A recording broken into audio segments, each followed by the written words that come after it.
আল্লাহু আকবার, আল্লাহু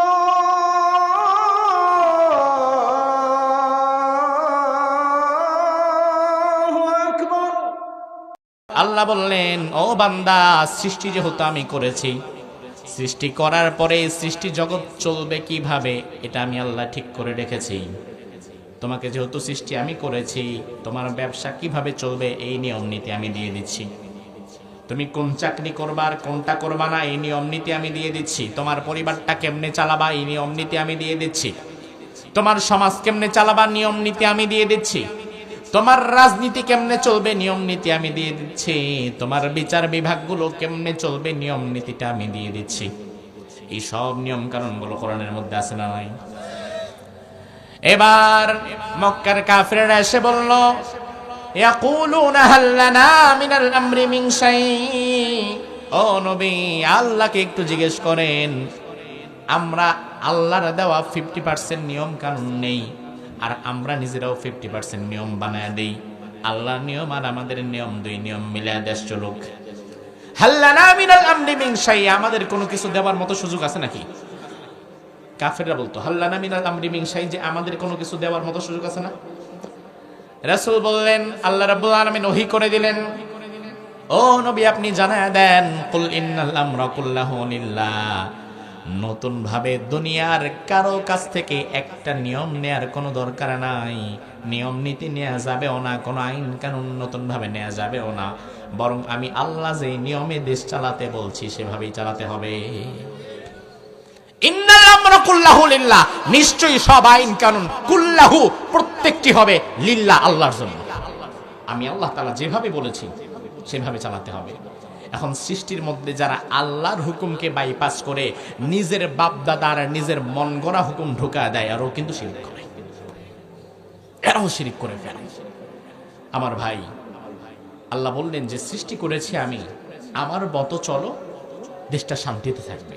এই যে নির্বাচন আসতেছে, এমন বহু নেতা বহু কর্মী আছে, রাজনীতি করতে গিয়া প্রয়োজনে ইমানটারে কোরবানি কইরাও ক্ষমতায় যাওয়ার স্বপ্ন দেখে, আছে না নাই?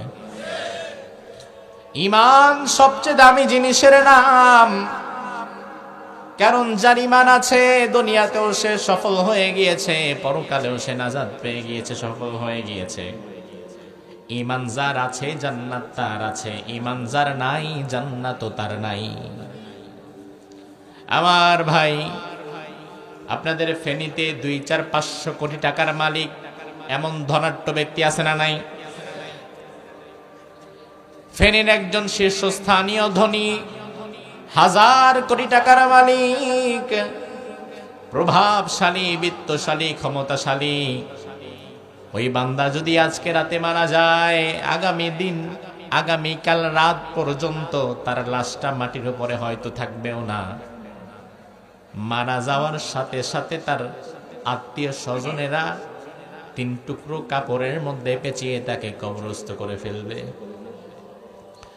1000 কোটি টাকার মালিক, গাড়িতে এসি, বাড়িতে এসি, এমনকি যেখানে বাথরুম করে বাথরুমের ভেতরেও এসি, আছে না নাই? ওই লোকটা যখন মারা যাবে, কবরে যখন চলে যাওয়া লাগবে, কবরে যাওয়ার পরে, কবরে যাওয়ার মুহূর্তে দুনিয়ার কোনো সম্পদই কিন্তু আর তার সাথে যেতে পারবে না। দুনিয়াতে 1000 কোটি টাকা তার ছিল, ক্ষমতা ছিল, প্রভাব ছিল, ওই লোকের সামনে দাঁড়ায়া কথা বলার মতো সাহস হয়তো কারো ছিল না। 1000 কোটি টাকার মালিক, সেও যদি মরে যায়, কবরে তার সাথে টাকাও যায় না, ক্ষমতাও যায় না, অর্থবিত্ত কিছুই যায় না। কবরে শুধু যেতে পারে ঈমান, আর কিছু যেতে পারে না। তাইলে যেটা কবরে যেতে পারে ওইটাই যদি কারো না থাকে, ওই লোকটার তো দুনিয়া আখিরাত সবটাই বরবাদ। এজন্য ঈমান সবচেয়ে দামি জিনিসের নাম। ঈমান আছে তো জান্নাত আছে, ঈমান নাই তো জান্নাত নাই। আল্লাহ রাব্বুল আলামিন আমলের ঘাটতি হলে ছাড় দিবেন, তবে ঈমানের ঘাটতিতে আল্লাহ কোনো ছাড় দিবে না। ওই যে মক্তবের বাচ্চারা ছোটবেলায় হাদিস পড়ে, আখলিস দীনাকা ইয়াকফিকাল আমালুল কলিল, মক্তবের বাচ্চাদের কাছ থেকে শুনবেন, এই হাদিসটা তারা ভালো করেই জানে। অর্থাৎ রাসূল বলেছেন, ও উম্মতেরা আখলিস দীনাক, তোমরা তোমাদের নিজেদের ঈমানকে ইখলাস করো, খাঁটি করো, মজবুত করো। ঈমানের মধ্যে কোনো ভেজাল করো না। ইয়াকফিকাল আমালুল কলিল, আমল যদি কম হয়, ওই অল্প আমল তোমার নাজাতের জন্য যথেষ্ট হয়ে যাবে। তখন তোমার ঈমান 100 টিকে থাকবে। যখন ঈমান যদি ঠিক থাকে, আমল যদি কম হয়, আমলের ঘাটতি আল্লাহ ক্ষমা করে দিবেন। কিন্তু ঈমানের মধ্যে যদি ভেজাল করেন, এমন কোন কাজ যদি করেন যেই কাজের দ্বারা ঈমান ভেঙে গিয়েছে, তাইলে হাজার হাজার আমল করার পরেও জাহান্নামে যাওয়া লাগবে। কারণ ঈমানের ঘাটতি আল্লাহ ক্ষমা করবে না। আমার ভাই ভালো করে বোঝেন, আমলের সুযোগ কম পেয়েছেন, নামাজ পড়তে পারেন নাই, রোজা রাখার সময় পায় নাই, হজ করার সময় পায় নাই, যাকাত দেওয়ার সময় পায় নাই, কিন্তু জান্নাতি হয়ে গেছে। এমন সাহাবীর হাদিস আছে না নাই? বারা বিন আযিব রাদিয়াল্লাহু আনহু থেকে বর্ণিত, রাসূলুল্লাহ জিহাদের ময়দানে যাওয়ার জন্য একদিন বের হচ্ছিলেন। এমন সময় এক ব্যক্তি এসে রাসূলকে জিজ্ঞেস করলেন, ইয়া রাসূলুল্লাহ, অনেক দূর থেকে আমি এসেছি, ইচ্ছে ছিল আপনার হাতে হাত রেখে ইসলাম গ্রহণ করব, তবে আমি দেখছি আপনি খুব ব্যস্ত মানুষ, এখন আপনি জিহাদের জন্য বের হয়ে যাবেন, আপনার গায়ে লৌহ বর্ম, আপনি জিহাদের পোশাক পরে নিয়েছেন, তার মানে আপনি ব্যস্ততার মধ্যে আছেন, এখন আর কথা বলার সুযোগ। তবে আমার একটা প্রশ্ন, আমি তো এখন ঈমান আনি নাই, আবার আপনি জিহাদের ময়দানে চলে যাচ্ছেন, আমি যেহেতু আপনার কাছেই আসছি, আমি আপনার সাথে জিহাদের ময়দানেও যেতে চাই। এখন আমার প্রশ্ন হচ্ছে, আগে কি আমি জিহাদ করব নাকি আগে ঈমান আনবো? কোনটা করা লাগবে আগে? কোনটা? রাসূল এটাই বললেন, আসলিম সুম্মা কাতিল, আগে ঈমান আনো তারপরে জিহাদ করো মিয়া। কারণ ঈমান ছাড়া জিহাদের কোনো দাম, ঈমান ছাড়া নামাজের কোনো দাম, রোজার কোনো দাম, হজের কোনো দাম। বিশ্বনবী বললেন, আগে ঈমান আনো তারপরে জিহাদ করো, তার কারণ ঈমান ছাড়া জিহাদের কোনো দাম নাই। ওই সাহাবী রাসূলুল্লাহর হাতে হাত রেখে আগে ঈমান এনে ফেললেন। ঈমান আনার পরে রাসূলুল্লাহর সাথে জিহাদে চলে গেলেন। জিহাদে যাওয়ার পরে ফাকাতালা ফাকুতিলা, কয়েকজন কাফেরকে মেরে এক পর্যায়ে নিজেও মরে গেলেন, দুনিয়া থেকে বিদায় হয়ে গেলেন। জিহাদের ময়দান যখন শেষ হলো, বিশ্বনবী সাল্লাল্লাহু আলাইহি ওয়াসাল্লাম ওই সাহাবীর লাশের কাছে এসে বললেন, আহারে আমিলা কলিলাও ওয়া উজরা কাসীরা, লোকটা আমল করেছে খুব কম, তবে পুরস্কার পেয়ে গেছে অনেক বেশি। আমার ভাই এবার একটু বিবেক খাটিয়ে জবাব দেন। রাসূলুল্লাহ যে ব্যক্তির ব্যাপারে কথা বললেন, ওই ব্যক্তির আমলনামায় নামাজ আছে? কথা কয় না। নামাজ নাই মানে কি ইচ্ছা করে পড়ে নাই? পড়ার সুযোগই পায় নাই, তাইলে লোকটার আমলনামায় নামাজ পাওয়া যায় নাই। হজ পাওয়া গেছে, যাকাত, রোজা, রোজা নাই, হজ নাই, যাকাত নাই, নামাজ নাই, কিছুই পাওয়া যায় নাই, কিন্তু জান্নাত তো ঠিকই পেয়ে ফেলেছে। তার কারণ আমলের সুযোগ পায় নাই, তবে ঈমানটা ছিল সলিড। এই ঈমানের কারণে তাকে জান্নাতের মেহমান যিনি বানিয়েছেন তিনি কে? মা খাদিজাতুল কুবরা রাদিয়াল্লাহু আনহার প্রসঙ্গে এবার একটু আসা যাক।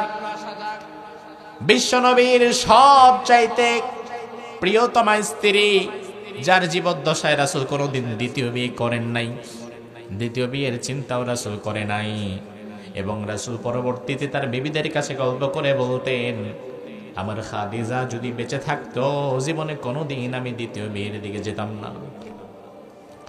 মা খাদিজাতুল কুবরা রাদিয়াল্লাহু আনহা তিনি মারা গেলেন নবুয়তের 10ম সনে। নামাজ ফরজ হলো নবুয়তের 12 সনে, মা খাদিজার ইন্তেকালের 2 বছর পরে। তার মানে আমাদের মা খাদিজা মূলত ফরজ নামাজ পানি নাই, তিনার ইন্তেকালের 2 বছর পরে নামাজ ফরজ হয়েছে। রোজা ফরজ হয়েছে মা খাদিজার ইন্তেকালের 5 বছর পরে, দ্বিতীয় হিজরিতে। তাহলে আমাদের মা খাদিজা ফরজ রোজাও পায় নাই, জাকাত ফরজ হয়েছে রোজা ফরজের সাথে সাথেই, আমাদের মা খাদিজা ফরজ জাকাতটাও পায় নাই। হজ ফরজ হয়েছে মা খাদিজার ইন্তেকালের 11 বছর পরে 9ম হিজরিতে, আমাদের মা খাদিজা ফরজ হজও পায় নাই। আমার ভাইরা একটু মেহেরবানি করে জবাব দেন, মা খাদিজা নামাজ পায় নাই, রোজা পায় নাই, জাকাত পায় নাই, হজ পায় নাই, তবে বুঝে থাকলে জবাব দেন জান্নাত কি পাইছে না পায় নাই? কেন পাইছে? তার কারণ মা খাদিজার ইমানের মধ্যে কোনো ভেজাল। অন্যদিকে আরেকজনের দৃষ্টান্ত আপনার সামনে আমি রাখছি। লোকটার নাম ছিল আব্দুল্লাহ বিন উবাই। আমলনামার মধ্যে নামাজ আছে, শুধু নামাজ আছে না, রাসূলুল্লাহর পেছনে নামাজ পড়েছে, রাসূলুল্লাহর মুসল্লি ছিল, তার আমলনামার মধ্যে নামাজ ছিল, হজ ছিল, রোজা ছিল, জাকাত ছিল, সব ছিল। এত কিছু থাকার পরেও জান্নাত পায় নাই। তার কারণ হচ্ছে ওই লোকটা ছিল মুনাফিক। মুখে মুখে দাবি করতে ইমানদার, কর্মগতভাবে সে ইমানদার ছিল না। তার ইন্তেকালের পরে আল্লাহ তাআলা ওহী নাযিল করে জানিয়ে দিলেন, নবী এই লোকটা ইমানদার ছিল না, এই লোকটা ছিল মুনাফিক। মুনাফিকের জন্য নবী আপনি কাঁদবেন না, ওয়ালা তাকুম আলা কবরিহি, এই মুনাফিকের কবরের পাশে আপনি দাঁড়াবেন না। তাহলে আমার ভাই লক্ষ্য করেন, আব্দুল্লাহ বিন উবাই তার আমলনামার মধ্যে নামাজ, রোজা, হজ, যাকাত সব আছে, কিন্তু জান্নাত নাই। তার কারণ ভেজাল আছে কোথায়? তার মানে কি বুঝলেন? ইমানে যার ভেজাল নাই তার জান্নাত সুনিশ্চিত হয়ে যায়, আর ইমানে যার ভেজাল আছে সে পাহাড় সম পরিমাণ আমল নিয়েও ধরা খেয়ে যাবে। এখন প্রশ্ন হচ্ছে, আপনার ইমানটা আসল না ভেজাল? আপনার ইমানে কোনো ভেজাল ঢুকছে কিনা? জীবনে এমন কোনো কাজ করেছেন কিনা যে এই কাজের দ্বারা ইমান ভেঙে যায়? এখন সময় এসেছে নিজের ইমানটা পরীক্ষা করে দেখান। আমার ভাই, ইমানের চেয়ে দামি সম্পদ আর নাই, আবার শয়তানের চাইতে বড় চোরও আর নাই। যত সম্পদ দামি হয় ওই সম্পদকে হেফাজত করার জন্য চেষ্টা করা লাগে তত বেশি। এই যে মাহফিলে বসে আছেন, জুতা হয়তো অনেকে সামনে রাখছেন, অনেকে পেছনে রাখছেন, আবার অনেকে বসছেন মাঝখানে, জুতা রাখছেন একবারে সাইডে। ওই বেটার জুতা যদি কেউ পায়ে দিয়ে নিজের মতো হাঁটা দেয়, সে টেরও পাবে না। মাহফিলে আসলে জুতা চুরি হয় না? হারায় না? মসজিদে হয় না? হয়। জুতাকে আমরা যথাসাধ্য দেখে রাখার চেষ্টা করি, তবে এত বেশি না যেটা আবার কোলে নিয়ে বসবো। এত পাগল হই নাই। শ্বশুর বাড়ির জুতার কথা ভিন্ন। আমার ভাই,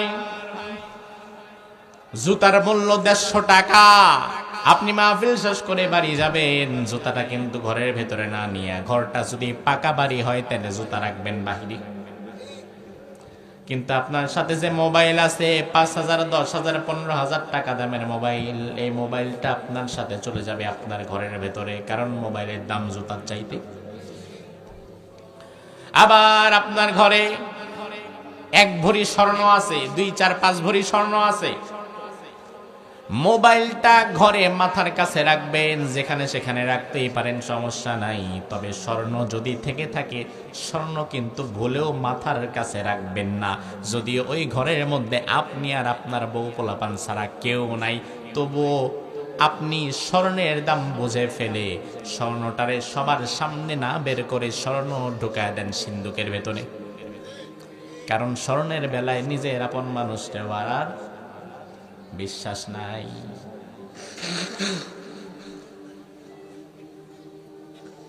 আমার ভাই, তার কারণ আপনি ভালো করেই জানেন, সম্পদ যত দামি হয় ওই সম্পদ চুরি হওয়ার সম্ভাবনা তত বেশি থেকে যায়। এই জন্য সবচেয়ে দামি সম্পদকে আপনি তত বেশি যত্ন করেন। এবার আমার সাথে একটু জবাব দেন, ইমানের চাইতে দামি সম্পদ আপনার জীবনে কি আর কিছু আছে? আমার ভাই, দুনিয়ার যত সম্পদ আছে, যত ক্ষমতা আছে, সব সম্পদ, সব ক্ষমতাকে একত্রিত করলেও কি একজন ইমানদারের ইমানের ধারের কাছে যেতে পারবে নাকি? ইমানের চাইতে দামি যেহেতু আর কোনো সম্পদ নাই, ওই ইমানটাকে তার দাম অনুযায়ী যত্ন করা দরকার আছে না নাই?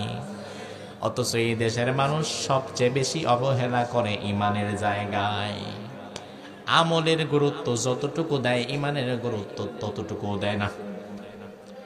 এজন্যই দেশের মানুষ নামাজ ভাঙার কারণ জানে, আল্লাহু আকবার বলে তাকবীরে তাহরিমা বাধার পরে আর ডানে বামে তাকায় না।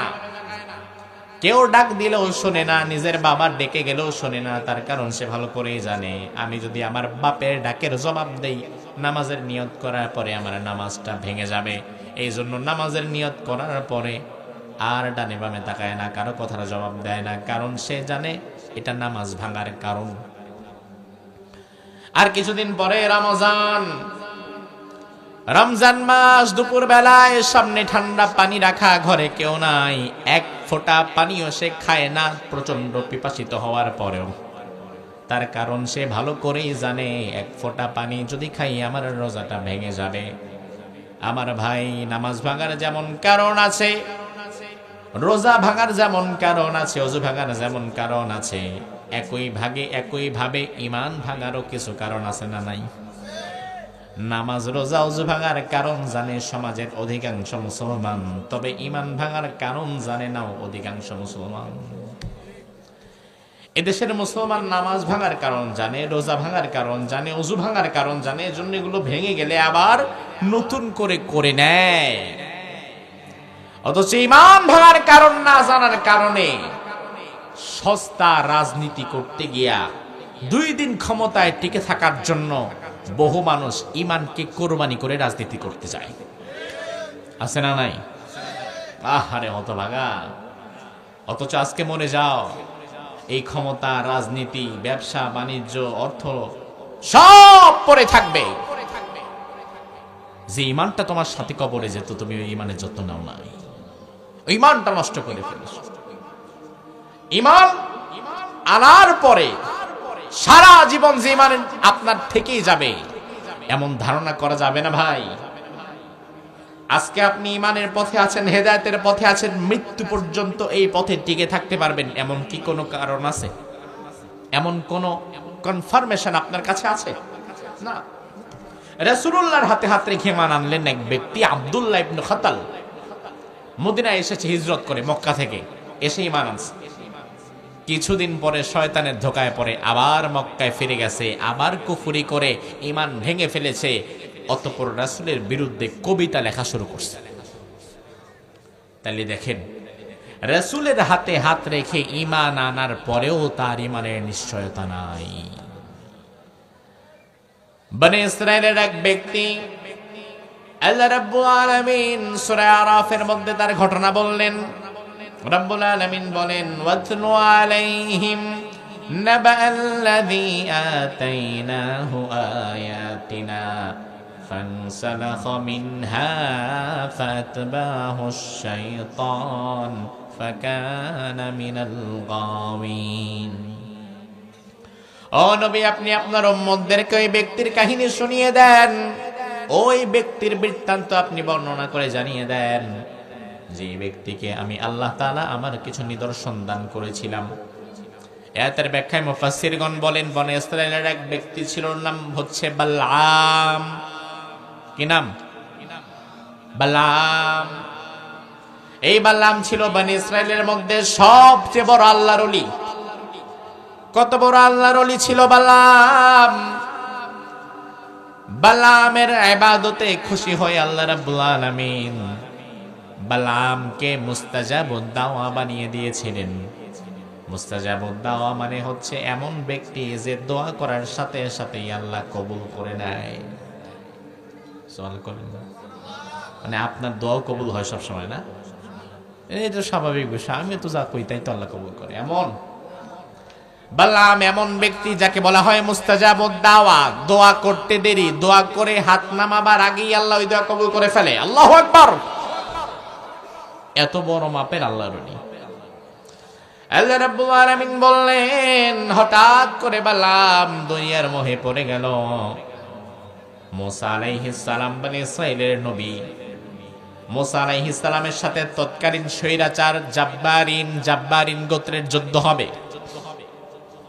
জাব্বারিনের লোকেরা, জালিমেরা চিন্তা করলো মূসা যেহেতু আল্লাহর নবী, মূসার সাথে যুদ্ধ করে পারা যাবে না, এই জন্য অন্যভাবে মূসাকে আটকাইতে হবে।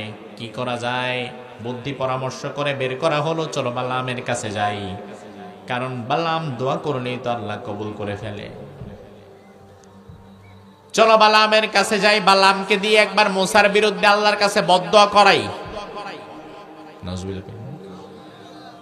আল্লাহর দরবারে মূসা নবীর বিরুদ্ধে বদদোয়া করা হবে। বালামের কাছে চলে গিয়েছে জাব্বারিনের লোকেরা। যাওয়ার পরে বলল, বালাম আল্লাহর দরবারে একটু বদদোয়া করো মূসার বিরুদ্ধে, যেন মূসারে আল্লাহ গজব দিয়ে ধ্বংস করে দেয় আর আমাদেরকে আল্লাহ জিতায়া দেয়। বালাম বলে, অসম্ভব, পাগল হইছো নাকি মেয়ে? বালাম আল্লাহর নবী, মূসা আল্লাহর নবী, এখন আমি যদি মূসার বিরুদ্ধে বদদোয়া করি তাহলে তো আমি ধ্বংস হয়ে যাব। জাব্বারিনের লোকেরা বলল, জানি তুমি এমনিতে দোয়া করবা না, দোয়া করার জন্য, মূসার বিরুদ্ধে বদদোয়া করার জন্য আর আমাদের পক্ষে দোয়া করার জন্য তোমার জন্য এত বেশি অর্থ সম্পদ আমরা নিয়ে এসেছি, যে অর্থ সম্পদ দিয়ে সারা জীবন তুমি বসে বসে খেতে পারবা। বালহাম বিশাল প্রাচুর্যের এই অর্থ সম্পদের বিষয়টা দেখে নিজের ঈমানকে আর আটকে রাখতে পারল না। বালাম চিন্তা করলো, যা আছে কপালে দেখা যাবে সকালে, বদ্ধ একটা কইরেই দিই, সাথে সাথে সম্পদ তো আমার। দুনিয়ার লোভে পাগল হয়ে গেল। এবার বালাম হাত তুলে আল্লাহর দরবারে বলে, আল্লাহ মূসারে তুমি গজব দিয়ে ধ্বংস করে দাও। নাউজুবিল্লাহ বলেন।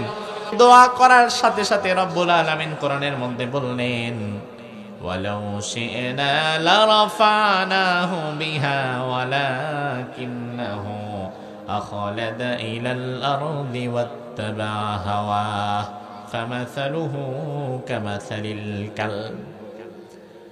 বালামে দোয়া করার সাথে সাথে বালামের জিহ্বাটাকে আল্লাহ রাব্বুল আলামিন ফেরেশতার মাধ্যমে টান দিয়ে টান দিয়ে টান দিয়ে নাভি পর্যন্ত ঝোলায় ফেললেন। জিহ্বাটাকে টান দিয়ে ধরে নাভি পর্যন্ত ঝোলায় ফেললেন। বালাম আর জিহ্বা ভেতরে ঢোকাতে পারে না, নিজের দেহের চাইতে জিহ্বা বের হয়ে গেছে বেশি। আমাদের রাস্তাঘাটে চায়ের দোকানের পাশে একটা প্রাণীকে দেখা যায় জিহ্বা বের করে খালি হাঁপায়। কি? হ্যাঁ, কুকুর। আল্লাহ রাব্বুল আলামিন কোরআনের মধ্যে শব্দই বললেন, কুকুরের আরবি হচ্ছে কালব, কিলাব। আল্লাহ বললেন, বালামের জিহ্বাটাকে আমি আল্লাহ তাআলা কুকুরের মতো বের করে দিয়েছি। যেহেতু দুনিয়ার লোভে পড়ে জালিমের পক্ষে দোয়া করেছে, এর শাস্তি হিসাবে তার জিহ্বাটাকে আমি কুকুরের মতো লম্বা করে দিয়েছি। আমার ভাই, এই যে নির্বাচন আসছে আর কয়েকদিন পর, বিভিন্ন মসজিদে গিয়ে দেখবেন, বিভিন্ন সভা সমাবেশে, বিভিন্ন মসজিদে মসজিদে মাদ্রাসায় এমন কিছু আলেম তৈরি হয়ে যায়, 500 টাকা পাইলেও জালিমের পক্ষে দোয়া করা শুরু করে দেয়। আছে না নাই? কারণ নির্বাচন যত আসে, নির্বাচন যত ঘনায়, টুপির দোকানে তত টুপি বিক্রি বেশি। যে বেটা জীবনে কোনোদিন টুপি পাঞ্জাবি পরে নাই, যে লোক জীবনে কোনোদিন টুপি পরে নাই, জুমার নামাজে আসলেও যার মাথায় টুপি থাকে না, যে লোকটা সারা জীবন টুপিওয়ালাদের বিরুদ্ধে, ইসলামওয়ালাদের বিরুদ্ধে, আলেম ওলামাদের বিরুদ্ধে, আলেম ওলামাদেরকে দেখলে টিটকারি করে কাঠমোল্লা, মুন্সি, মৌলবি আর রাজাকার মৌলবাদী বলে গালি দেয়, ওই লোকটাও নির্বাচনে আপনাদের সিম্প্যাথি পাওয়ার জন্য টুপি আর পাঞ্জাবি লাগায়। এরপরে বোম মারলেও 5 ওয়াক্ত নামাজের জীবনে কোনোদিন তারে আপনি পাইতেন না, জুমার নামাজেও মাঝে মাঝে আসে না। ওই লোকটা হঠাৎ করে এমন হিদায়াত পেয়ে যায় নির্বাচনের আগে, ওই হিদায়াতের ঠেলায় জোহরের সময় আইসা গেছে আপনাদের উত্তরপাড়ার মসজিদে। আইসা দেখে উত্তরপাড়ার মুসল্লিরা নামাজে দাঁড়িয়ে আছে। এখন আমি নেতা যদি বাইরে দাঁড়ায় থাকি, মুসল্লি যদি নামাজে দাঁড়ায়, তাহলে দেখতে কেমন দেখা যায়? নেতা সবাইরে নিয়ে ঢুকে মসজিদে, ওযু থাকুক আর না থাকুক, আল্লাহু আকবার। আছে না নাই? জোহরের পরে উত্তরপাড়ার মসজিদে দাঁড়ায়া ইমাম সাহেবের হাতে আগে 500 টাকা দিয়ে বলে, হুজুর আমার জন্য একটু দোয়া করে দেন। ইমাম সাহেব কয়, মার্কা কি? অমুক মার্কা। ইমাম সাহেব কয়, আল্লাহ এই কাঁঠাল মার্কারে তুমি জিতায়া দাও। এই লোক, এই নেতা আবার তাড়াতাড়ি দক্ষিণ পাড়ার মসজিদে যাওয়া লাগবে। গিয়া দেখে কপাল খারাপ, দক্ষিণ পাড়ার মসজিদে নামাজ পেছানো আছে আরো আধা ঘন্টা। এইখান থেকে নামাজ পড়ে দেখে ওখানেও নামাজ শুরু। কিচ্ছু করার নাই, ওই মসজিদে ঢুকে আবার আল্লাহু আকবার। করার আছে নাকি কিছু? বিপদে পড়ছি তো। এমনিতে জীবনে কোনোদিন নামাজে পাওয়া যায় না, আর নির্বাচনের সময় জোহরের নামাজ হয়তো 3 মসজিদে গিয়া 3 বার নিয়ত করা লাগে। আছে না নাই?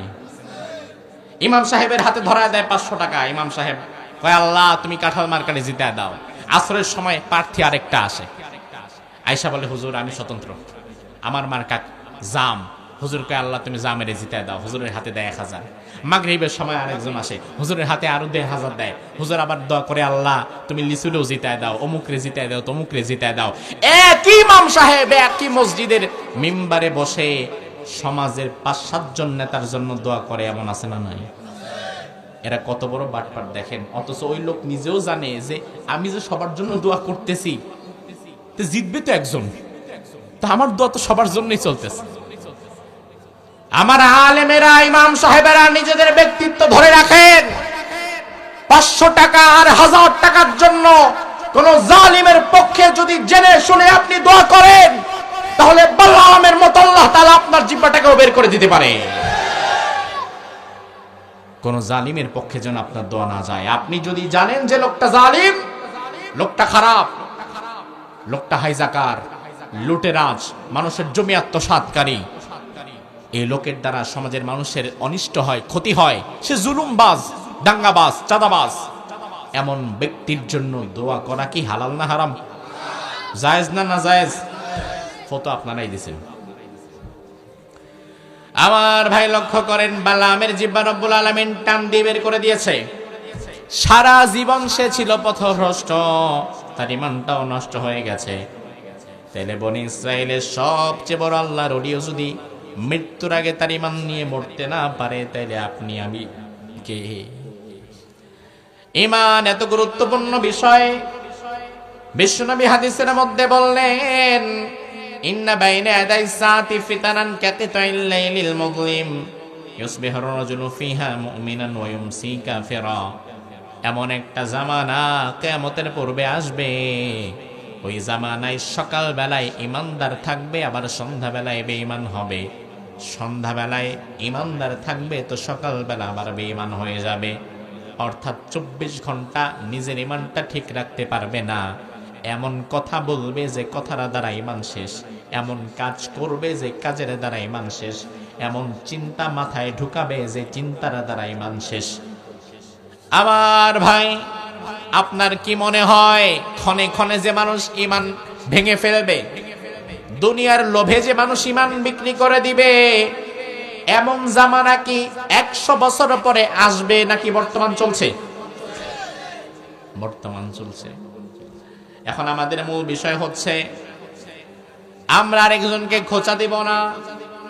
আল কাইস মান দানা নাফসাহু ওয়া আমিলা লিমা বাদাল মাউত ওয়াল আজিজ মান ইত্তাবা হাওয়াহু ওয়া তামান্না আলাল্লাহ। প্রকৃত বুদ্ধিমান ওই ব্যক্তি যে অপরের চিন্তা না করে নিজের চিন্তায় ব্যস্ত থাকে।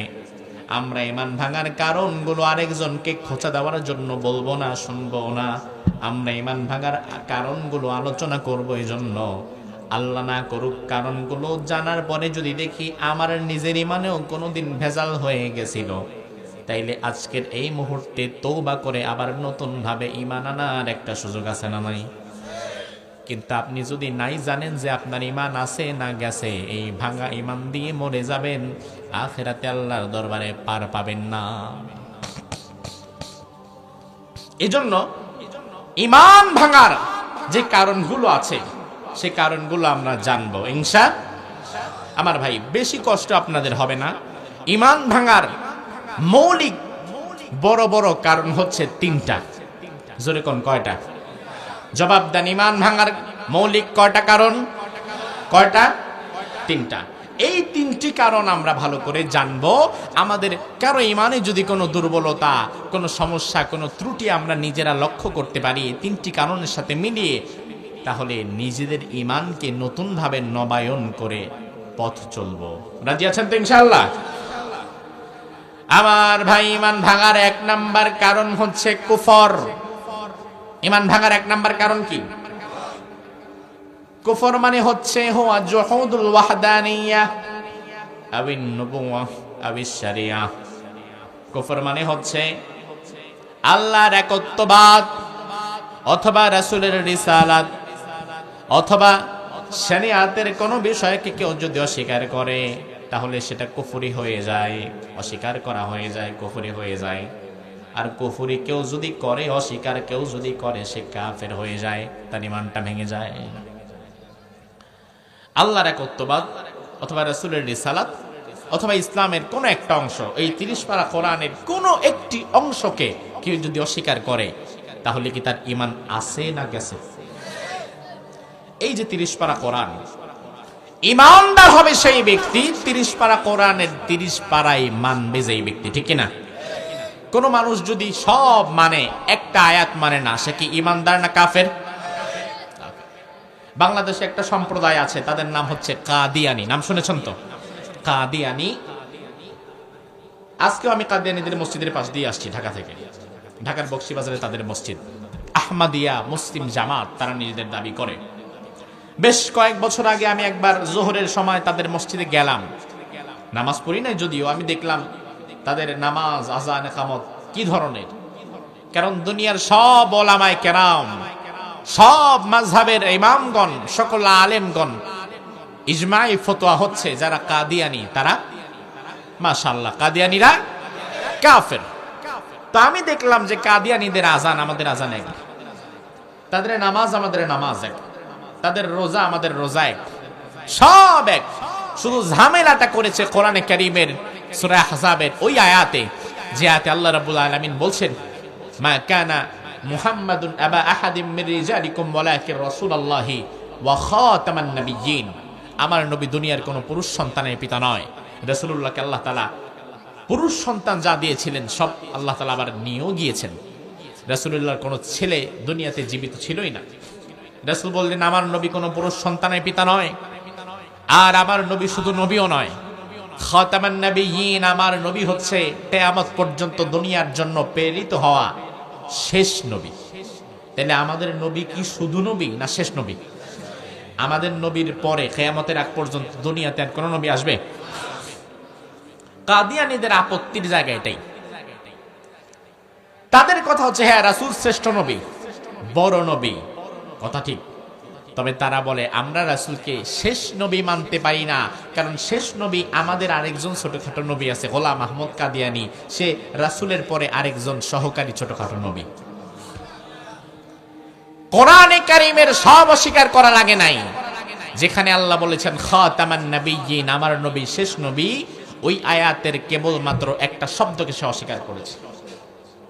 নবীকে অস্বীকার করে নাই, শুধু শেষ এই শব্দটা অস্বীকার করেছে। আমার ভাই এবার বুঝে থাকলে জবাব দেন তো, এই একটা শব্দ অস্বীকার করার দ্বারা কাদিয়ানীর টোটাল সম্প্রদায় তার কি ঈমান আছে না গেছে? ঈমানদার না কাফের? কয়েক মাস আগে কওমি উলামায়ে কেরামের নেতৃত্বে ঢাকা শহরে বিশাল একটা গণজামায়াত হয়েছিল কাদিয়ানীদের বিরুদ্ধে।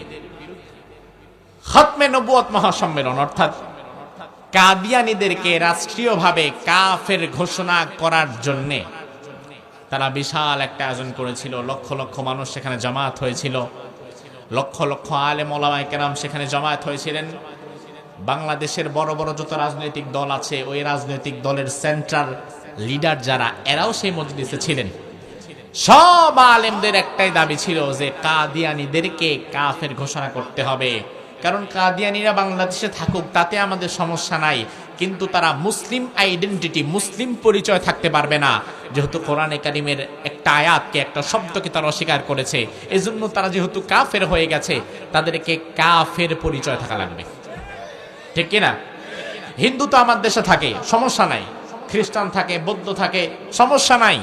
তবে তারা ইমানদার মুসলিম আইডেন্টিটি থাকে না, তারা মুশরিক আইডেন্টিটি থাকে, তারা কাফের আইডেন্টিটি থাকে। তো আলেম ওলামাদের কথা ছিল যে রাষ্ট্রীয়ভাবে কাদিয়ানীদেরকে কাফের ঘোষণা করতে হবে সংসদে। এই কথার সাথে আপনি, আমি, আমরা সবাই একমত আছে না নাই? কাদিয়ানীদেরকে রাষ্ট্রীয়ভাবে কাফের ঘোষণা করা লাগবে, এই কথার সাথে আমরা সবাই একমত আছি না নাই? ঢাকা শহরে বিশাল সমাবেশ করে বছরের পর বছর এই একই দাবি নিয়ে যখন যে রাজনৈতিক দল ক্ষমতায় আসে, আলেম ওলামারা তাদের কাছে ছুটে যায়। আওয়ামী লীগের সময় আওয়ামী লীগের কাছে গেছে, এখন যারা আছে তাদের কাছে যাচ্ছে, ভবিষ্যতে যারা আসবে তাদের কাছে যাবে। দাবি একটাই, কাদিয়ানীদেরকে কাফের ঘোষণা করা লাগবে। দুর্ভাগ্যজনক সত্য হলেও এটাই সত্য, এই 54 বছরের বাংলাদেশে যে দল ক্ষমতায় আসছে আর গেছে, কাদিয়ানীদেরকে কেউ কাফের ঘোষণা করে যায় নাই। আমার আলেম ওলামাদেরকে শিক্ষা নেওয়া লাগবে, কে কোন দল করে, কে কোন মাসলাক আর মাযহাব লালন করে, কে কোন আকীদা লালন করে, এটা ভেদাভেদ করার সময় এখন আর নাই।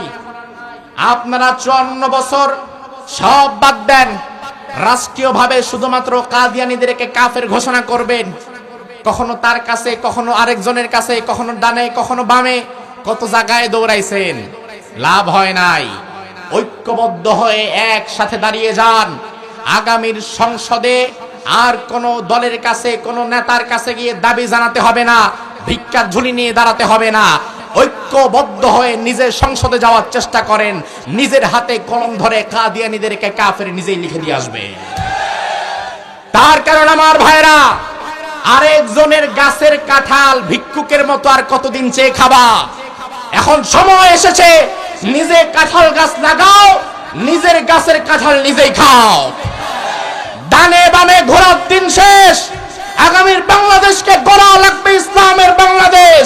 এজন্য দল মত নির্বিশেষে আগামীর সংসদে ইসলামকেই আমরা ক্ষমতায় দেখতে চাই। আল্লাহ তাআলা কবুল করুক বলি আমিন। অন্যথায় প্রত্যেক বছর ভিক্ষুকের ঝুলি নিয়ে এক একজনের কাছে দাঁড়াইতে হবে যে একটু দেন, আমাদের এই দাবিটা পূরণ করেন, পাচ্ছি না, হচ্ছে না, একটু শোনেন না। কেউ ফিরেও তাকাবে না। এখন সময় এসেছে নিজের হক নিজেকে বুঝে নেওয়া লাগবে, ঠিক কি না? নিজের হক নিজে বুঝে নেন, আর মানুষের পেছনে দৌড়ায় লাভ নাই। এই যে কাদিয়ানী, কোরআনে কারীমের বেশি অস্বীকার করে নাই, একটা আয়াত স্বীকার করে নাই। একটা আয়াতের ভেতরে শুধুমাত্র একটা শব্দকে অস্বীকার করেছে। এই একটা শব্দ স্বীকার করার কারণে কাদিয়ানী কি ইমানদার না কাফের? ইমান কি আছে না গেছে? আমার ভাই, আপনাদের ফেনী হাই স্কুল মাঠে, উপজেলা মাঠে, বিশাল অডিটোরিয়ামের মধ্যে রাজনৈতিক সমাবেশ হচ্ছে। কোন একটা দলের হাজার হাজার লক্ষ লক্ষ নেতা কর্মী সেখানে উপস্থিত। ওই দলের কোন একজন নেতা হঠাৎ করে মঞ্চে দাঁড়িয়ে মাইকটা নিয়ে ভাষণ দিচ্ছে, ভাইরা আমার, আমরা ক্ষমতায় গেলে এটা করব, সেটা করব, আমাদের সাথে থাকা লাগবে, আমাদের হাতকে শক্তিশালী করা লাগবে, আমার কোনো আপত্তি নাই। এ কথা তিনি বলতেই পারে, হাজারবার বলতে পারে, তাতে আপত্তি নাই। বলতে বলতে ওই নেতা শেষমেশ বলে ফেললো, আপনারা আমাদের সাথে থাকবেন, জনগণ যদি আমাদের সাথে থাকে সরকার আমরা গঠন করব। এই কথা বলে নেতা শেষমেশ বলে দিয়ে যায়, সকল ক্ষমতার উৎস জনগণ, সকল ক্ষমতার উৎস জনগণ। এই কথা বলার মতো নেতা বাংলাদেশে আছে না নাই? আপনাদের ফেনীতে আছে না নাই? আমার ভাইরা এবার একটু লক্ষ্য করেন, রব্বুল আলামিন সূরা মুলকের শুরুতে বললেন, তাবারাকাল্লাযী বিয়াদিহিল মুলক ওয়া হুয়া আলা কুল্লি শাইইন কাদির। সমহান সেই সত্তা যার হাতে সকল ক্ষমতা। তাইলে সকল ক্ষমতা কি জনগণের হাতে নাকি আল্লাহর হাতে? আবার আল্লাহর কাদের মধ্যে বললেন, আন্নাল কুওয়াতা লিল্লাহি জামিআ, সকল ক্ষমতা আমি আল্লাহ তাআলার হাতে, ক্ষমতার একচ্ছত্র মালিক আমি আল্লাহ তাআলা। কোরআনে রব্বুল আলামিন একবার দুইবার নয়, অসংখ্য জায়গায় অসংখ্যবার বলেছেন সকল ক্ষমতার উৎস আল্লাহ। আর তোমার নেতা মঞ্চে দাঁড়ায় বলে গেল সকল ক্ষমতার উৎস জনগণ। কাদিয়ানী যদি কোরআনে কারিমের একটা শব্দকে অস্বীকার করার কারণে কাফের হয়ে যায়, তাইলে তোমার যেই নেতা মঞ্চে দাঁড়ায়া সকল ক্ষমতার উৎস জনগণ বলেছে, কোরআনে কারিমের এতগুলো আয়াতের বিরুদ্ধে কথা বলেছে, তোমার নেতা কিন্তু কাদিয়ানীর চাইতে আরো বড় কাফের। কারণ কাদিয়ানী অস্বীকার করছে এক শব্দ, তোমার নেতা কয়েকটা আয়াত বাদ দিয়ে দিছে। এমন নেতা আছে না নাই? এমন নেতার পেছনে যেই কর্মী স্লোগান দেয়, এমন নেতার জন্য যেই কর্মী কাজ করে, নেতারও ঈমান নাই, তার কর্মীরও ঈমান নাই। ওই জায়গায় বললাম, সমাজে বহু মানুষ আছে ঈমান ভাঙার কারণ না জানার কারণে রাজনীতি করতে গিয়ে যে কত মানুষ ঈমান হারা হয়ে যায় তার হিসাব নাই। আমার ভাইয়ের ঈমান ভাঙার এক নাম্বার কারণ বলেছিলাম কুফর। এক নাম্বার কারণ কি? ঈমান ভাঙার দুই নাম্বার কারণ হচ্ছে শিরিক। দুই নাম্বার কারণ শিরিক। শিরিক এত জঘন্য গুনাহ, রব্বুল আলামিন কোরআনের মধ্যে বললেন, ইন্নাশ শিরকা লাযুলমুন আযীম, শিরিক মস্ত বড় জুলুম। আল্লাহ আয়াতের মধ্যে বললেন, ইন্নাহু মান ইউশরিক বিল্লাহি ফাকাদ হারামাল্লাহু আলাইহিল জান্নাতা ওয়া মাওয়াহুন নার।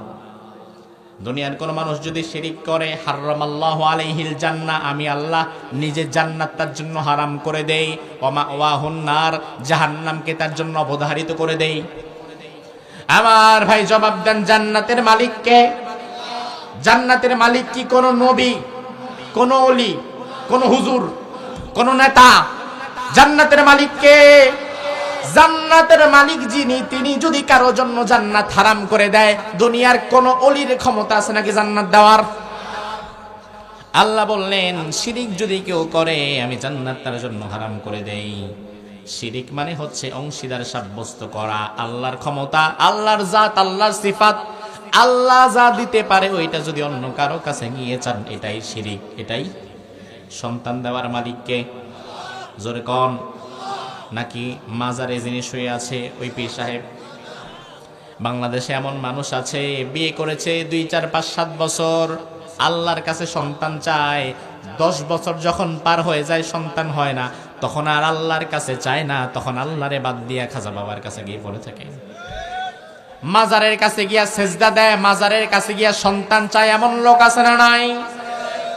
অথচ কোরআনের মধ্যে আল্লাহ বললেন, লিল্লাহি মুলকুস সামাওয়াতি ওয়াল আরদ ইয়াখলুকু মা ইয়াশা ইয়াহাবু লিমান ইয়াশাউ ইনাসা ওয়া ইয়াহাবু লিমান ইয়াশাউ যুকুর। আমি আল্লাহ রাব্বুল আলামিন আকাশ ও জমিনের মালিক। আমি আল্লাহ যাকে চাই তারে সন্তান দেই, আমি আল্লাহ যারে চাই তারে পুত্র দেই, আবার আমি আল্লাহ যারে চাই তারে পুত্র কন্যা দুইটাই দেই, আবার আমি আল্লাহ যারে চাই না তারে একটাও দেই না। তাইলে এই টোটাল ক্ষমতা কার? তাইলে তুমি যদি মাজারে কারো কাছে গিয়ে সন্তান চাও, তুমি বোঝাতে চেষ্টা করছো আল্লাহর যেমন ক্ষমতা ওই মাজারের মধ্যে ব্যক্তিরও তেমন ক্ষমতা। এজন্য মাজারে কেউ সন্তান চাওয়ার সাথে সাথে শিরিক হয়ে যায়, তার ঈমানটাও শেষ হয়ে যায়। আপনি বলবেন, হুজুর আল্লাহ বাঁচাইছে, আমার পোলামাইয়ার অভাব নাই, আমার মাজারে যাওয়া লাগে না, এমনি হয়। আপনি হয়তো মাজারে গিয়ে শিরিক করেন নাই। বাংলাদেশের মানুষ সব এক ঘাটের পানি খেয়ে ঈমান ভাঙে না, এক একজন এক এক ঘাটের পানি খায় ঈমান ভাঙে। আপনি হয়তো মাজারে গিয়া শিরিক করে ঈমান ভাঙেন নাই, আপনি হয়তো রাজনীতি করতে গিয়া শিরিক কইরা ঈমান ভাঙছে। কারণ রাজনীতি করতে গিয়া দেখা যায় বহু কর্মী তার নেতারে তেল দিতে দিতে দিতে দিতে উপরে তুলতে তুলতে আল্লাহর জায়গায় নিয়ে পৌঁছায় দেয়। আছে না নয়? এরা আল্লাহর গোলাম থেকে খারিজ হয়ে এরা নেতার গোলাম হয়ে যায়। আল্লাহর হুকুম মানে না, নেতার হুকুম একটা মাটিতে ফেলায় না। আমার ভাই, আল্লাহ রাব্বুল আলামিন কোরআনের মধ্যে বললেন, এই সমাজ পরিচালনা করার জন্য যে বিধিমালাগুলো দরকার, এই বিধিমালাগুলো দুনিয়ার কোনো মানুষ বানাতে পারবে না। এই বিধিমালাগুলো যিনি বানিয়ে দিয়েছেন তিনি কে? আলা লাহুল খালকু ওয়াল আমর। আল্লাহ বললেন, ও বান্দা, সৃষ্টি যেহেতু আমি করেছি, সৃষ্টি করার পরে সৃষ্টি জগৎ চলবে কিভাবে এটা আমি আল্লাহ ঠিক করে রেখেছি। তোমাকে যেহেতু সৃষ্টি আমি করেছি, তোমার ব্যবসা কিভাবে চলবে এই নিয়ম নীতি আমি দিয়ে দিচ্ছি। তুমি কোন চাকরি করবা আর কোনটা করবা না এই নিয়ম নীতি আমি দিয়ে দিচ্ছি। তোমার পরিবারটা কেমনে চালাবা এই নিয়ম নীতি আমি দিয়ে দিচ্ছি। তোমার সমাজ কেমনে চালাবা নিয়ম নীতি আমি দিয়ে দিচ্ছি। তোমার রাজনীতি কেমনে চলবে নিয়ম নীতি আমি দিয়ে দিচ্ছি। তোমার বিচার বিভাগগুলো কেমনে চলবে নিয়ম নীতিটা আমি দিয়ে দিচ্ছি। এই সব নিয়ম কানুনগুলো কোরআনের মধ্যে আছে না নাই?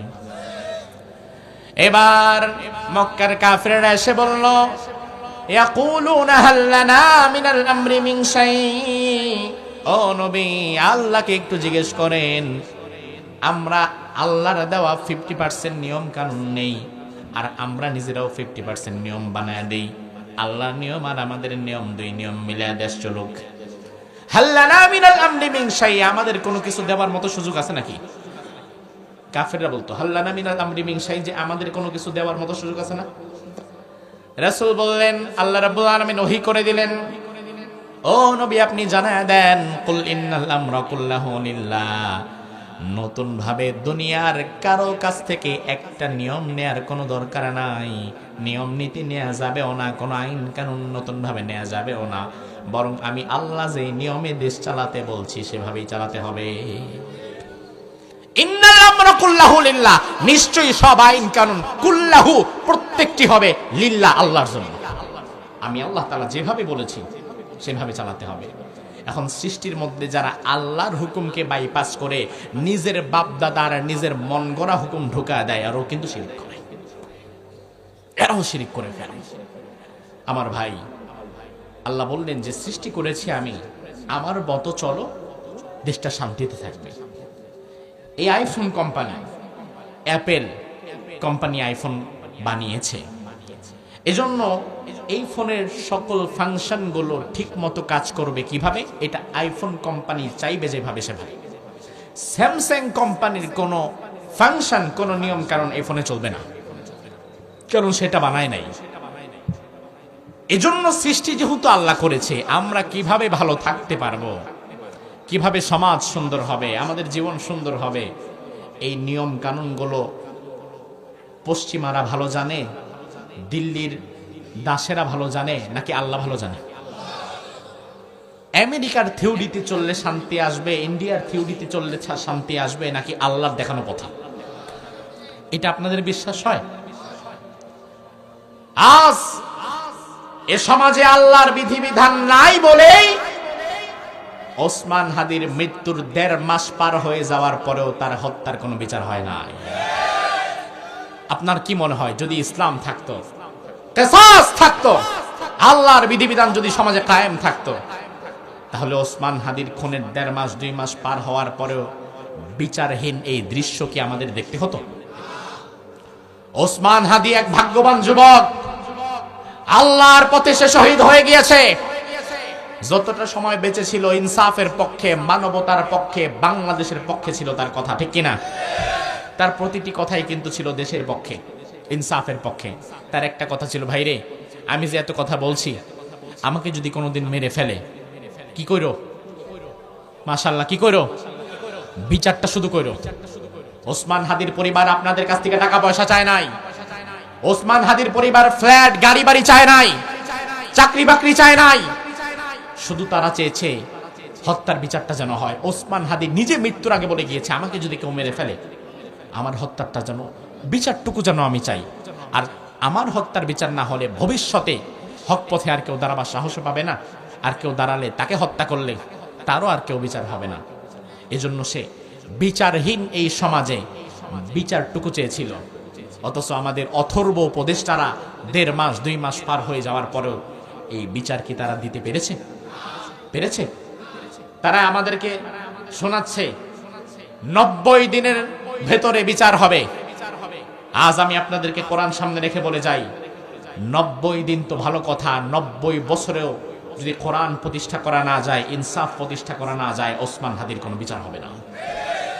90 দিন না, 90 বছরও হবে না। তার কারণ আপনার মনে নাই ওসি প্রদীপের কথা? ওসি প্রদীপ টেকনাফের আতঙ্ক, শত শত মানুষকে ক্রস ফায়ার দিয়ে এমনিতেই মেরে ফেলেছে।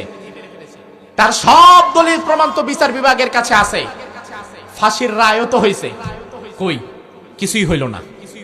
তার মানে বিচার বিভাগের কাছে আসামি আছে, দলিল প্রমাণ আছে, তারপরেও বিচার করতে পারে না। আর ওসমান হাদির বিচার করবে 90 দিনের মধ্যে? অসম্ভব। এটা আকাশ কুসুম কল্পনা ছাড়া আর কিছু না। কারণ ইসলাম বলে কিসাস, হত্যা করেছে, হত্যার বদলে হত্যা, হাতের বদলে হাত, চোখের বদলে চোখ, কানের বদলে কান, মাথার বদলে মাথা। ইসলাম বলে আজ যদি সমাজে ইনসাফ থাকতো, ইসলামের কথা বাদ দেন, শুধুমাত্র ইনসাফও যদি থাকতো, তাহলে ওসমান হাদির বিচার হয়ে যেত। কিন্তু এই সমাজে না আছে ইসলাম, না আছে ইনসাফ। ইসলামও নাই, ইনসাফও নাই। বর্তমান কত রাজনৈতিক দল আমাদেরকে কত আশা ভরসা দেখায় যে আমরা ক্ষমতায় গেলে এইটা দেব, সেইটা দেব, আমরা বিদেশে চাকরির ব্যবস্থা করে দেব, আমরা যুবকদেরকে ধরে ধরে বিয়ে করাই দিব, আমরা ঘরে ঘরে এমন একটা কার্ড পৌঁছায় দিব যেই কার্ডের মাধ্যমে খালি ঘষা দিলেই আলাদিনের সেরাগের মতো টাকা বের হবে। এই সব গাল গল্প বাদ দিয়ে আগামীর বাংলাদেশে যারা ক্ষমতায় যেতে চান, তারা কোরআন সামনে রেখে জাতির সামনে ওয়াদা করেন, আমরা ক্ষমতায় গিয়ে আর কিছু পারি আর না পারি, আমরা ইনসাফ কায়েম করব, আমরা ওসমান হাদির হত্যার বিচার করব, আমরা ফেলানীর হত্যার বিচার করব, আমরা ভারতের বিরুদ্ধে রুখে দাঁড়াবো, আমরা দিল্লির দাস হয়ে আর বেঁচে থাকবো না। এমন প্রতিজ্ঞা যদি আপনারা করতে পারেন, তাহলে এই জাতি আপনাদেরকে নির্বাচিত করে সংসদে নিয়ে যাবে। এই জাতির নতুন কইরা মামু বাড়ির গল্প আর আশারের গল্প শোনায়েন না, ইনসাফের কথা বলেন। আহারে আমার ভাই, কথা প্রসঙ্গে চলে আসলো ওসমান হাদির কথা, একটু দোয়া করে দেই, আল্লাহ মেহেরবানি করে আমাদের এই ভাইটাকে তুমি জান্নাত দান করে দিও, আর তার হত্যার পেছনে যারা জড়িত আছে দুনিয়ার জঘন্যতম গজব দিয়ে তুমি তাদেরকে ধ্বংস করে দিও। ওসমান হাদি এমন এক ভাগ্যবান যুবক, দেশের পক্ষে কথা বলতে বলতে জীবন দিল, ইনসাফের পক্ষে কথা বলতে বলতে জীবন দিয়ে গেল। আমি আমার যুবকদেরকে ওসমান হাদির মতো দেখতে চাই। ফেনীর যুবকেরা, তোমার জন্ম হয়েছে 2 টাকার টিকটকার হওয়ার জন্য না মিয়া, তোমার জন্ম হয়েছে জামানার নয়া মুয়াজ্জিন ওসমান হাদির মতো দাঁড়িয়ে যাওয়ার জন্য। আর আমাদের যুবকেরা 2 টাকার টিকটকার হওয়ার পেছনে দৌড়ায়। লজ্জা লাগা দরকার। তোমার আদর্শ হওয়া দরকার ছিল মোহাম্মদ বিন কাসিম, তোমার আদর্শ হওয়া দরকার ছিল খালিদ বিন ওয়ালিদ, তোমার আদর্শ হওয়া দরকার ছিল তারিক বিন জিয়াদ, তোমার আদর্শ হওয়া দরকার ছিল ওসমান হাদি, আর তোমার আদর্শ হয়ে গেছে 2 টাকার টিকিটের সাকিব আল হাসান। লজ্জা লাগে তোমার জন্য মিয়া, লজ্জা লাগা দরকার তোমার। ওসমান হাদির প্রতি মানুষের এত ভালোবাসা কেন?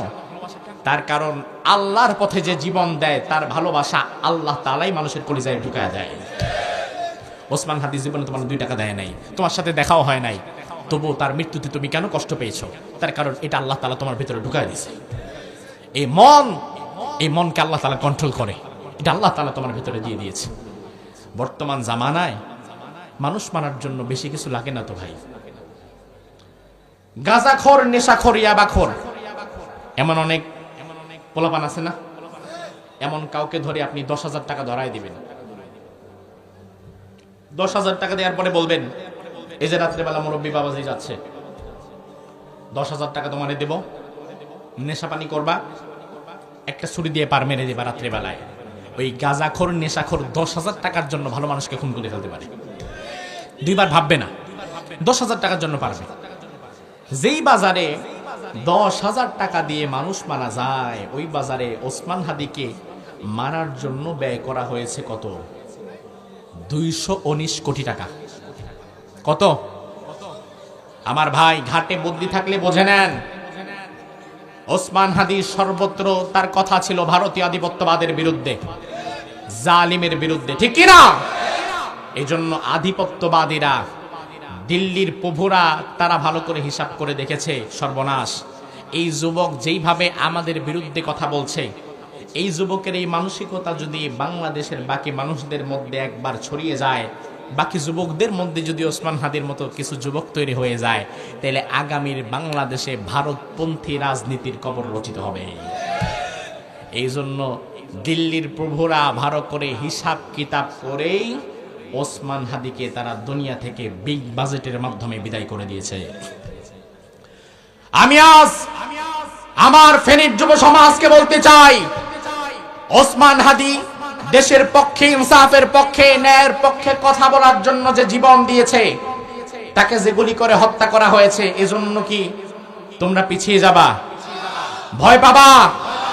যদি জমিনে দিন কায়েমের জন্য আমাদেরকে আবার এগিয়ে যাওয়া লাগে, দেশের পক্ষে থাকার জন্য, ইনসাফের পক্ষে থাকার জন্য, দিল্লির আধিপত্যবাদীদের বিরুদ্ধে কথা বলার জন্য ওসমান হাদির মতো যদি আমাদেরকে জীবন দেওয়া লাগে, ফেনীর যুবক এবং তরুণদেরকে সেই শাহাদাতের পথে শামিল হওয়ার জন্য প্রস্তুত থাকা লাগবে, প্রস্তুত থাকা লাগবে, প্রস্তুত থাকা লাগবে। কারা কারা থাকবে? দুই হাত তুলে আল্লাহরে দেখাও।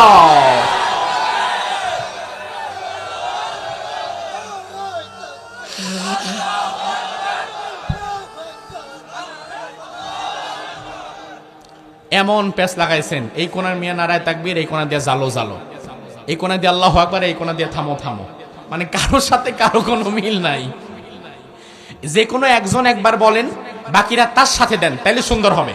একজন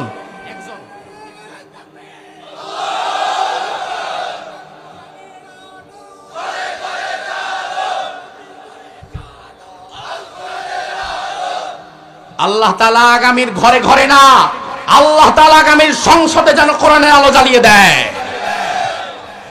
আমার ভাইরা, ঈমান ভাঙার সর্বশেষ 3 নাম্বার কারণ হচ্ছে নিফাক।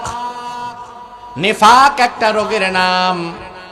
নিফাক মানে দোমুখ নীতি অবলম্বন করা, ডানেও যায় বামেও যায়, দোমুখ নীতি যারা অবলম্বন করে তারা মুনাফিক হয়। ঈমান ভাঙার 3 নাম্বার কারণ হচ্ছে নেফাক। 3 নাম্বার কারণ কি? নেফাক রোগের নাম, আর এই রোগে আক্রান্ত ব্যক্তির নাম হচ্ছে মুনাফিক। এই রোগে আক্রান্ত ব্যক্তির নাম মুনাফিক। মুনাফিক মানে হচ্ছে দোদুল্যমান, দোমুখ নীতি অবলম্বন করে জীবনে চলা, ডানেও যাওয়া বামেও যাওয়া, মুযাবযাবিনা বাইনা যালিক, লা ইলাহা উলা ইওয়ালা ইলাহা উলা। এরা দোদুল্যমান থাকে, 2 নৌকায় পা দেয়, কখনো ডানে যায় কখনো বামে যায়। তারা ইমানদারদের সাথে যখন মিশে তখন ইমানদারদের পক্ষ অবলম্বন করে, আবার যখন বেঈমান গাঁজাখোরদের সাথে মিশে তখন গাঁজাখোরদের পক্ষ অবলম্বন করে। আছে না নাই? আল্লাহ রাব্বুল আলামিন বলেন, ওয়া ইযা লাকুল্লাযীনা আমানু ক্বালু আমান্না ওয়া ইযা খালাউ ইলা শায়াতিনহিম ক্বালু ইন্না মাকুম ইন্নামা নাহনু মুস্তাহজিউন। ইমানদারদের সাথে যখন তারা আসে তখন তারা বলে আমরা তোমাদের সাথে আছি, আবার বেঈমানদের সাথে গিয়ে বলে আমরা তোমাদের সাথেও আছি। এমন মানুষ আছে না নাই? মাহফিলের মঞ্চে আসছে প্রধান অতিথি হয়ে, বিশেষ অতিথি হয়ে, সভাপতি হয়ে, মাহফিলের মঞ্চে আসার পরে টুপি আর পাঞ্জাবি লাগায়া 20-30 হাজার টাকা মাহফিলের মঞ্চে সবার সামনে দিয়ে এরপরে মাইকটা হাতে নিয়ে বলে ইসলাম ধরে রাখা লাগবে, কোরআনের সাথে থাকা লাগবে, মসজিদের কাজ হইলে আমারে খবর দিবেন, আমি আবার আসবো, আপনারা মাহফিল করেছেন ভালো কথা, আগামী বছর আরো বড় করে আয়োজন করবেন, টাকা লাগলে আমি দেব। এমন নেতা আছে না নাই? মাহফিলের মঞ্চে আসে, কোরআনের পক্ষে কথা বলে, ইসলামের পক্ষে কথা বলে, আলেমদের পক্ষে কথা বলে, আবার 2 দিন পরে এলাকার ফালতু পোলাপান যদি একটা নোংরা গানের কনসার্ট করে, 2 দিন আগে যারে মাহফিলের মঞ্চে পাওয়া গেছে 2 দিন পরে তার গানের কনসার্টের প্রধান অতিথি হিসাবেও দেখা যায়। এবার আপনার নেতা সে বলবে, হুজুর আপনি তো আর ভোটের রাজনীতি করেন না, আপনি বুঝবেন কি? আমাদের ভোট যেমন মাহফিলে আছে গানের কনসার্টেও তো আছে। আমি বলবো ভাই, এমন রাজনীতি করা দরকার নাই যেই রাজনীতি তোমার ঈমান নষ্ট হওয়ার কারণ হয়। এমন রাজনীতি করা দরকার নাই যেই রাজনীতি তোমার ঈমানের জন্য হুমকি হয়। বরং সমাজের খারাপ ছেলেরা যদি তোমার কাছে এসে বলে টাকা লাগবে, সহযোগিতা লাগবে, গানের কনসার্ট করব, তুমি তখন জানিয়ে দিবা কিছুদিন আগে সোনাপুকুর নজির হইয়া জামে মসজিদের উদ্যোগে যে মাহফিল হয়েছে, ওই মাহফিলে আমি প্রধান অতিথি ছিলাম, আমি কোরআনের বাগানে ছিলাম, আমি নিয়ত করেছি আমি যেহেতু কোরআনের মঞ্চে উপস্থিত হয়েছি, জীবনে আর কোনোদিন আমি কোনো খারাপ গানের মঞ্চে উপস্থিত হব না। এই জন্য তোমাদেরকে সহযোগিতা আমি করতে পারবো না, বরং তোমরাও যুব সমাজ ওই যুবকদের মতো তোমরাও মাহফিলের আয়োজন করো, অথবা ইসলামিক গানের কনসার্ট করো, বড় বড় শিল্পীদেরকে ডেকে আনো যারা হাম গাবে, নাচ গাবে, আল্লাহ রাসূলের শানে যারা গান গাবে। তাইলে প্রয়োজনে আমি ওইখানে তোমাদের টাকা দিব, হারাম গানে টাকা দিব না। আমাদের বাংলাদেশের নেতারা শুধুমাত্র দুমুখ নীতি পরিবর্তন করতে পারলে, যারা গান বাজনার আয়োজন করে, গাজার আসর জমায়, এই গাঁজাখোরেরা টাকার অভাবে আর গান বাজনাই করতো না। আপনি চাইলেই তো বন্ধ করতে পারেন, দুমুখ নীতি বন্ধ করে দিতে হবে। আমার ভাই, দোদুল্যমান হওয়া যাবে না, ডানেও যাওয়া যাবে না, বামেও যাওয়া যাবে না, বরং যেটা সত্য, সুন্দর, হক, ওই সত্য এবং সুন্দরের পক্ষে আমাদেরকে টিকে থাকা লাগবে, ঠিক কিনা? আল্লাহ সুবহানাহু ওয়া তাআলা আমাদের সকলকে নিজেদের ঈমান হেফাজত করে জীবন কাটাবার মতো তৌফিক দান করুক। আমরা বলি আমিন। হাদা মা ইনদি ওয়াল ইলমু ইনদাল্লাহ আলাইহি তাওয়াক্কালতু ওয়া ইলাইহি উনীব।